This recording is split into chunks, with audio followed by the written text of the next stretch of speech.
Hello, everyone. I'm at Pensacola RV Park where we're parked here for the fall. Yeah, so it's such a beautiful fall day. And speaking of fall, this amazing tree is dropping all sorts of seeds, and that's just a perfect symbolism for less is more, right? As it naturally knows to drop leaves and the seeds for growth, right? As humans, we forget. We forget that we can just drop it, let that go, and trust.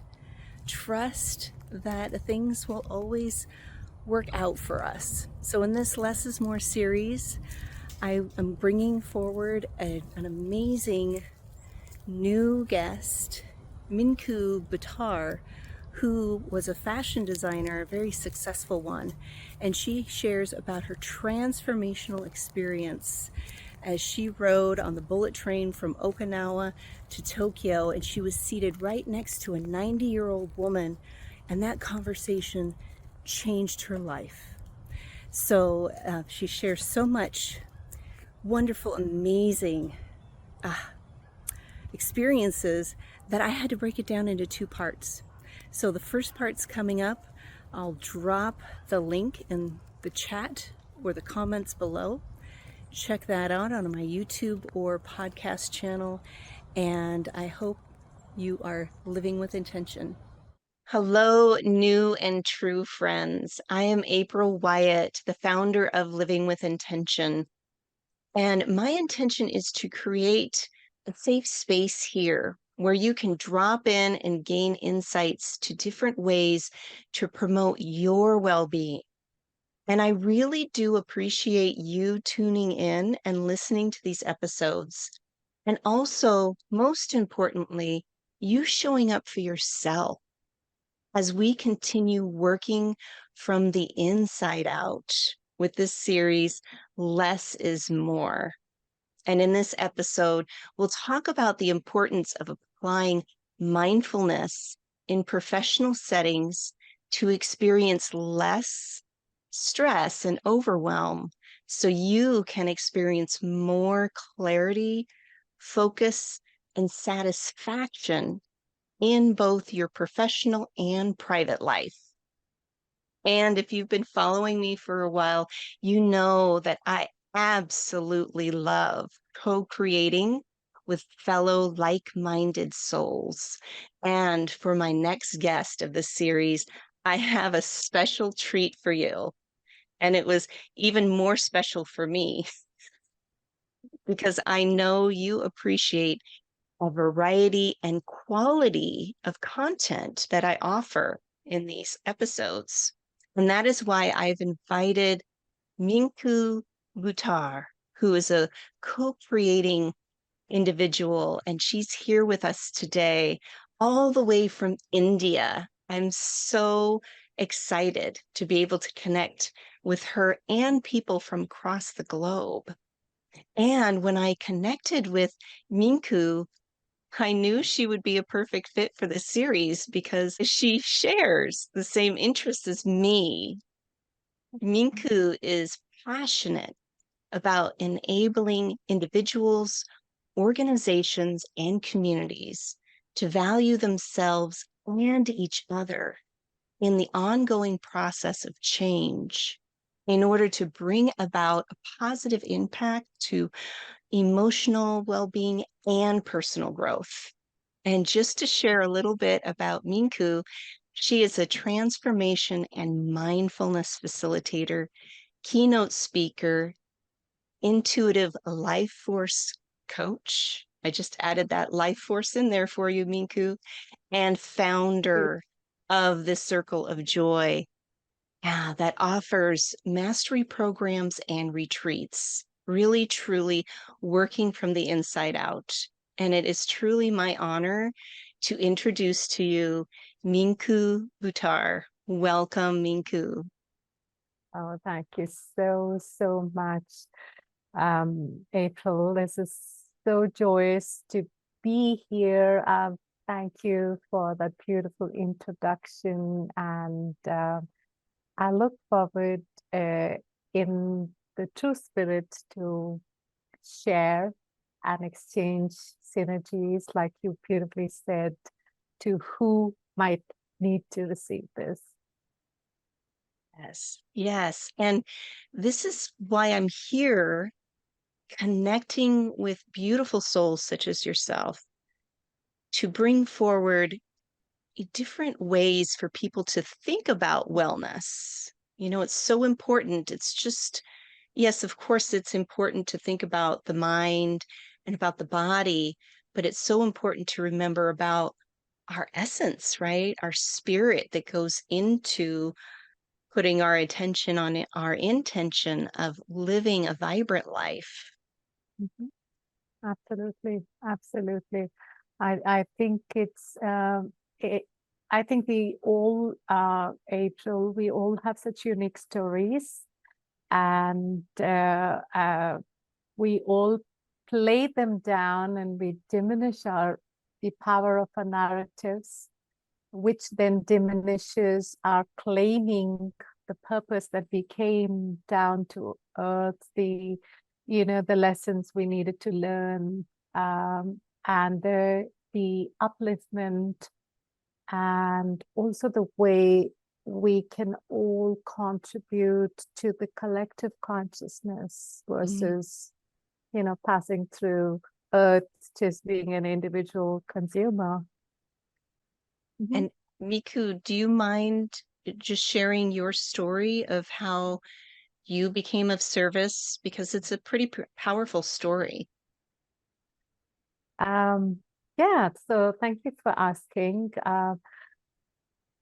Forever, I'm very, April, I've been motivated by this one particular quote.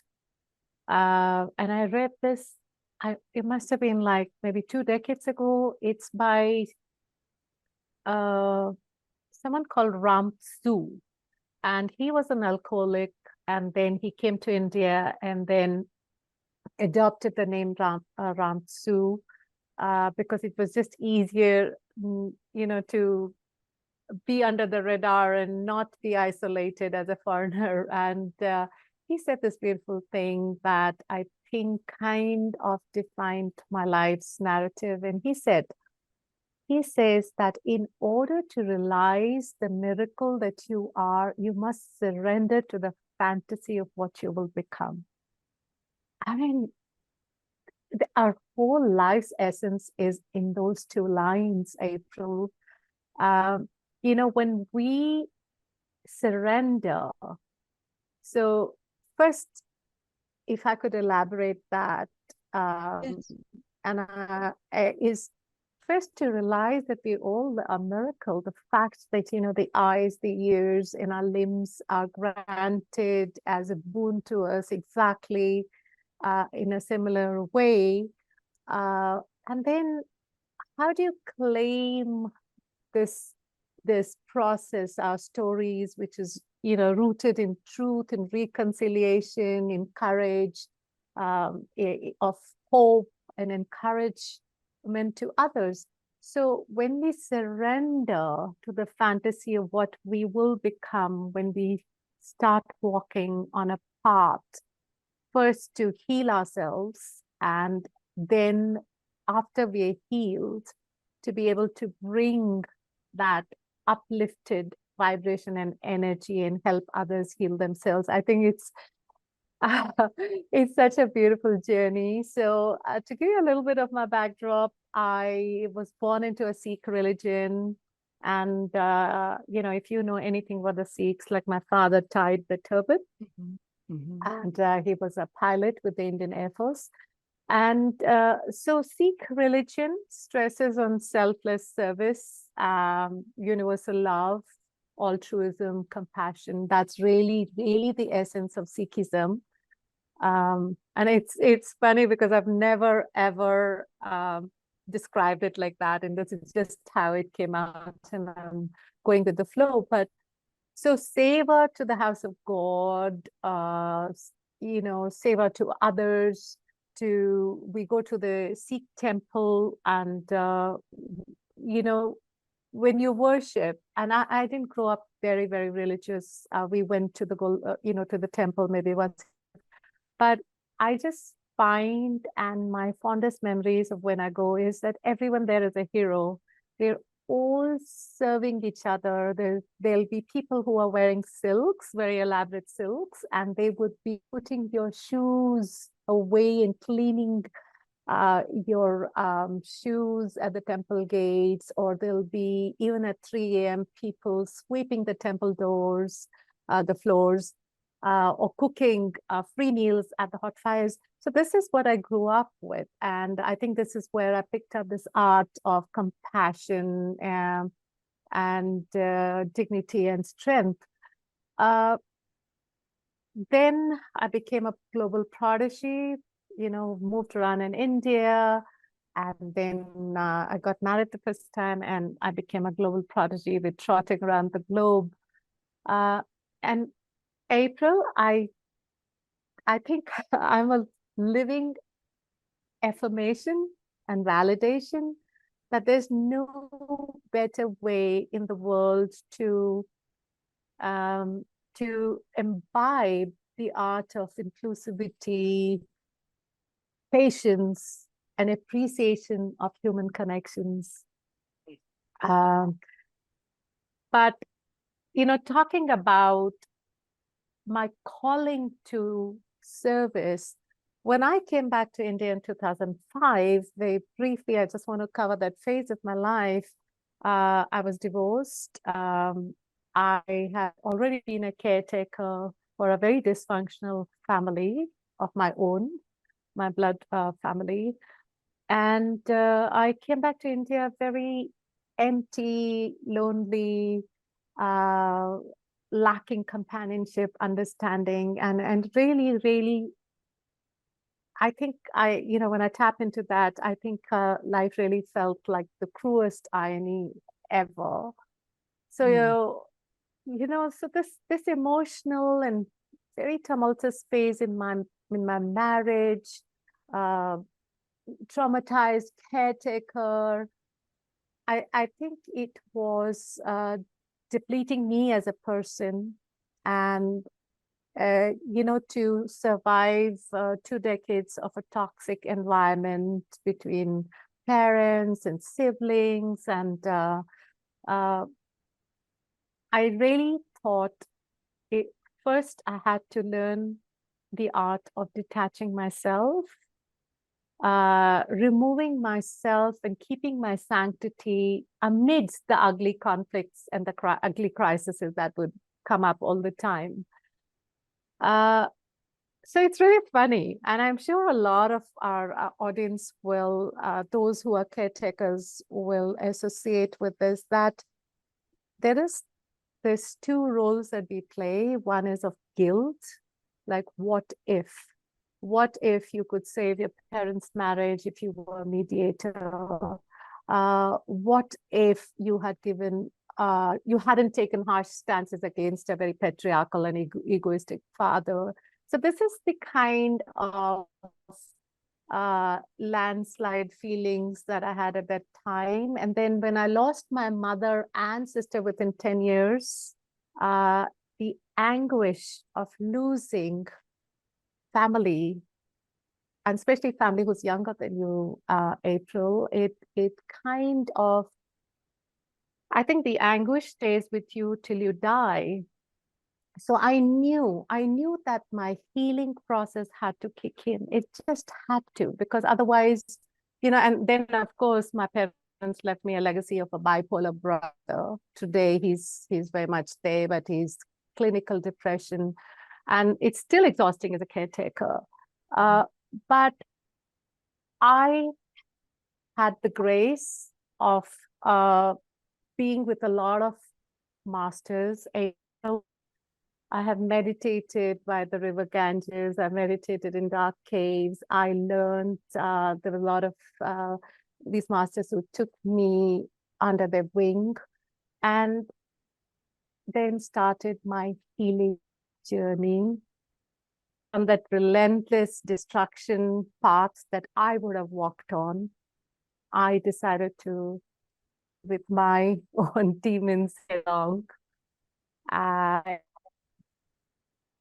I met this 99-year-old woman in a fast train in Japan, and we had this 45-minute conversation, April, and she changed my life from a accomplished fashion designer here in India after I came back in 2005 back to India.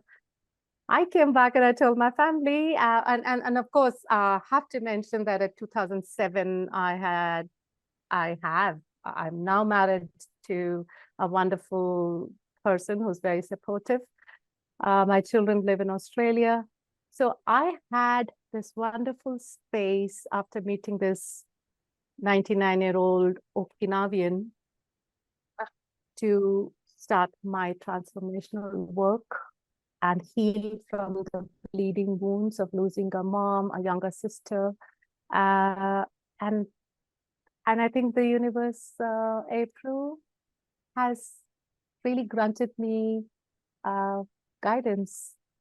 So that's pretty much my journey of wanting to give back, wanting to heal. And healing is such, you are in the healing space, and healing is a beautiful space. It calls to you, and it's a lifelong process. I hope, I'm sorry. I mean, I didn't know how to make this any briefer. No apologies. Just No to bring you. apologies.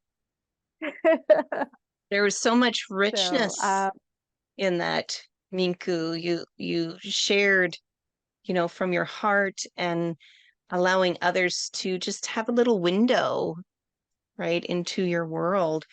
And I think that's what's really important, is for people to understand, yes, we all have stories, but this is how yes, we connect and we learn and, co-create and contribute to that, collective consciousness through storytelling yes.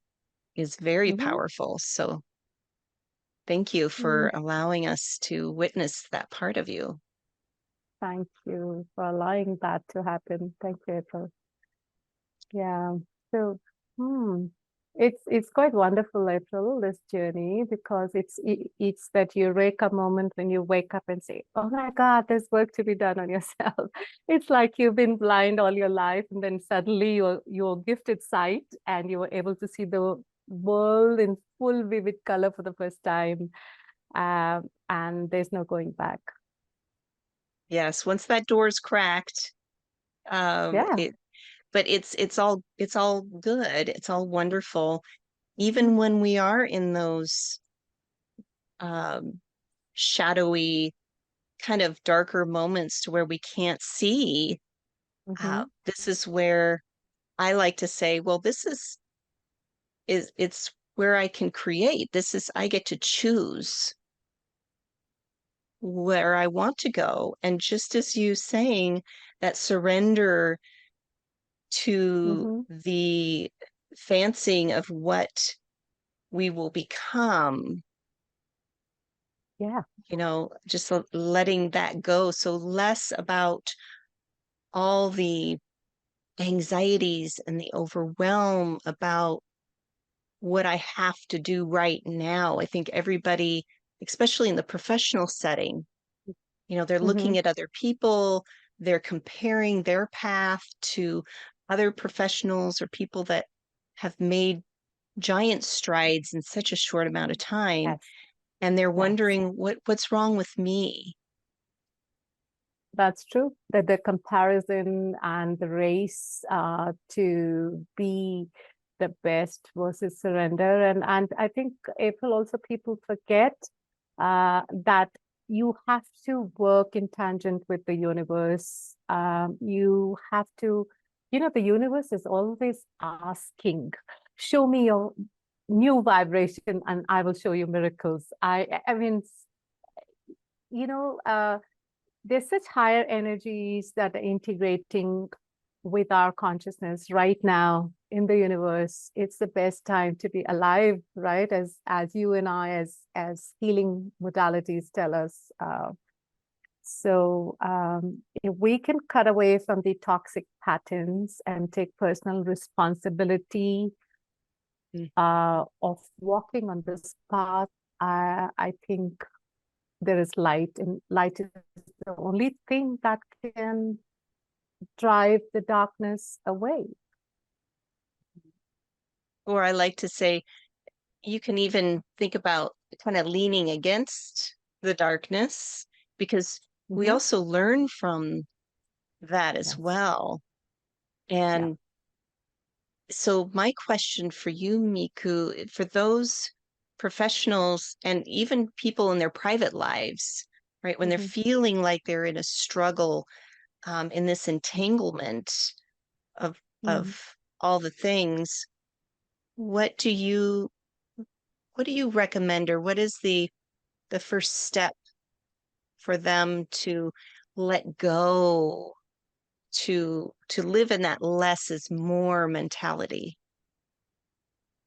Oh, that's a powerful one, and so relevant. And I yeah, I think yes, we talk about the perspective of our personal life. Of course, it starts with who we are and how we're showing up, because that defines pretty much what you bring to your professional domain.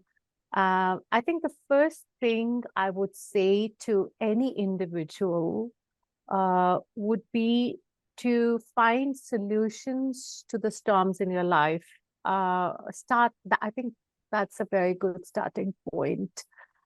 Starting with a space of confidence, of clarity, and then they will get the confidence that they can be unstoppable at anything they want to do in life. So it's all about, I would say, it's about becoming a master of your own mind, because we spend, April, so much time, energy, money to take care of our bodies, to look good. But I think somehow in that mad pace of life, we've literally paid zero attention to the mind. And, the Buddhist scriptures and philosophy, they have the perfect solutions to train this unruly mind to receive stillness, because it's in that stillness that we find the answers. We are such infinite and divine beings, and I think joy is available to all of us. In my company, it's called the Circle of Joy, because I think it's a most natural birthright. So, to answer specifically, how do you claim your limitless possibilities? How can you stop becoming a slave to your mind, April? I think to have mastery over mind, it's so important. And I think there is 2-3 impediments, if you will allow me, Please. that restricts. And this I can say with great validation, because I have applied it with my clients, and it's just the most beautiful way to go through darkness and come out on the other side. One is to understand how your mind thinks, and coincidentally, that was my topic for my TEDx talk in September 2022 last year, the art of thinking. Why are we thinking what we're thinking, and why are we not thinking what we ought to be thinking? It's about making conscious choices, and unless we master the mind, April, I think it is always going to spin self-sabotage stories. So we can actually master the mind through, a few ways. One, I really think we need to tame the monkey mind. That's the first thing, because 60,000 wild thoughts are swinging from limb to limb, and spitting and howling, and this constant chatter. I think we need to harness them, because the voice in the head is really it's like a broken record, right? we 98% of the thoughts are the same thoughts as yesterday, and 80% of them they have proven is what psychology calls the negativity bias. So how do you tame this mind? I think that's very important. And the second thing that I find very interesting, how can we master our mind so that we could step into our own brilliance in relationships, is to diminish our ego and to silence this inner critique. We all have it, right? And ego is really nothing but identifying with your mind and form. And ego is this ugly voice that starts saying, "Oh, I have, so I have." So I think if we could work with silencing our inner critique, silence our ego, and the third most important thing that I realized when I started this journey of mine to bring these programs in being savor to humanity, April, I think it's time for us in this universe to realize that healing is not an option. It's we need to return to the purity that we were born with. And this external molding, it has to fall so that we can claim the authentic self. So I think these are some of the ways that I work with even professionals. Rather than working with the intangible, I think if we work strategically with these three things, and then of course you have your, mindfulness, and where do you feel the trauma, where do you feel the anxiety, where do you feel the depression, all that follows. But I think we have to start with the work on ourselves first. Does that answer that Oh, yes. question? Yes, Yeah. especially, our minds are so quick, Mm-hmm. right? We can be in bliss and joy one moment, and then Yeah. something will happen. Somebody will say something, or even as simple as a memory will pop up because of a Yeah. song that you hear on the radio or whatever that is. And then it'll just whoop, just take you right out of there and put you in that egoic state. And what I like, I don't know if you've heard of Wayne Dyer, Of course. and Yes. he says ego is edging God out, EGO, edging God out. I love So that. when we're in Yeah. that state, we're not Mm-hmm. connected to source, to God, to whoever Mm-hmm. your higher power is.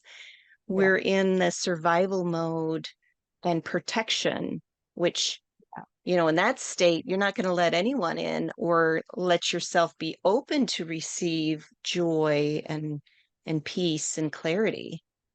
Absolutely. I think the mind acts as an imposter and pretends to be you.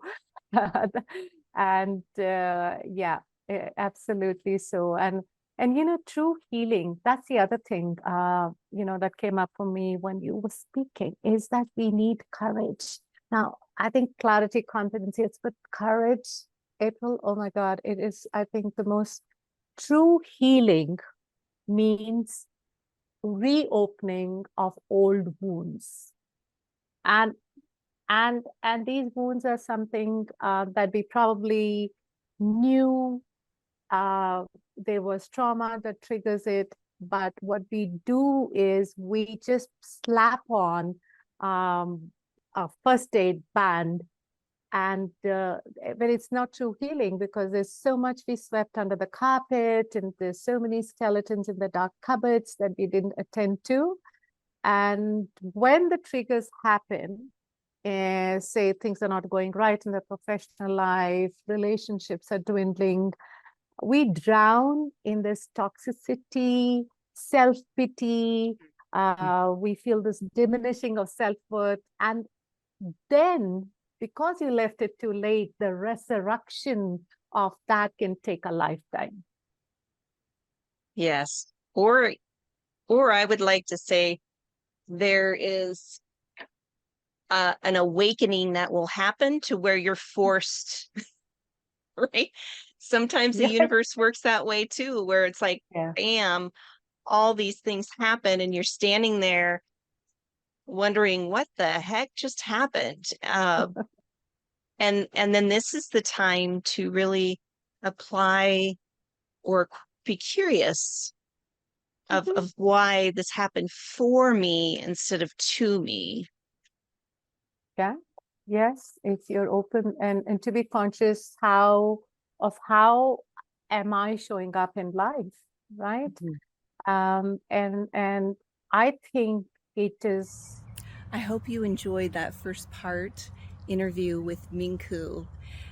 She's just amazing. And so please stay tuned for the second part.